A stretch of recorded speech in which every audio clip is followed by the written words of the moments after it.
Assalamualaikum warahmatullahi wabarakatuh.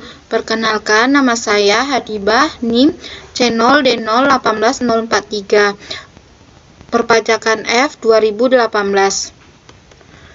Baiklah, saya akan mempresentasikan makalah saya dengan judul Konsep Dasar Akuntansi Pajak. Yang pertama, karakteristik informasi dalam laporan keuangan. Karakteristik informasi dalam laporan keuangan terdiri dari dapat dipahami, relevan, materialitas, keandalan, substansi, mengungguli bentuk, pertimbangan sehat, kelengkapan, dapat dibandingkan, dan tepat waktu. Selanjutnya, pengertian akuntansi pajak. Akuntansi perpajakan adalah sebuah aktivitas pencatatan keuangan pada sebuah badan usaha atau lembaga untuk mengetahui jumlah pajak yang harus dibayarkan. Selanjutnya, fungsi akuntansi pajak.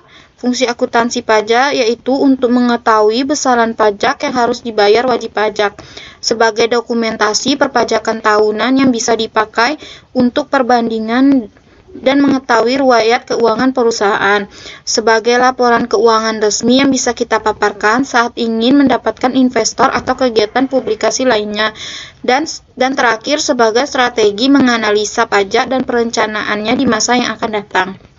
Selanjutnya ada prinsip akuntansi perpajakan. Yang pertama, prinsip kesatuan. Prinsip ini menyatakan bahwa sebuah perusahaan merupakan satu kesatuan ekonomi yang tidak dapat disatukan dengan entitas ekonomi lain, yaitu pemilik perusahaan atau lembaga lain yang secara hukum tidak memiliki hak.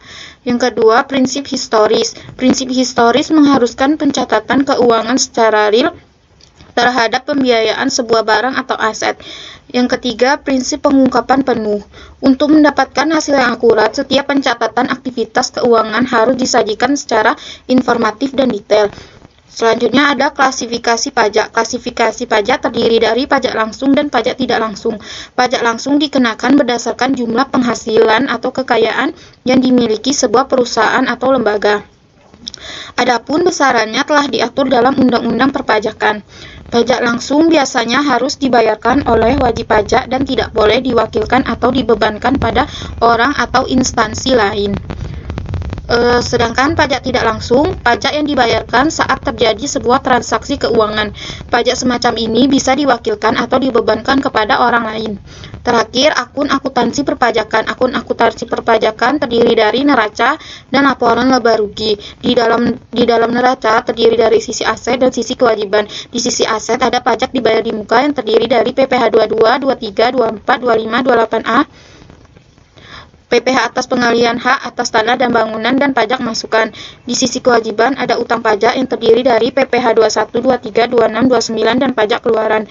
Di laporan laba rugi terdiri dari beban pajak penghasilan PB dan PBB. Di PBB terdapat pajak masukan yang tidak dapat dikreditkan dan biaya material yang dicatat sebagai beban operasional. Terima kasih. Assalamualaikum warahmatullahi wabarakatuh.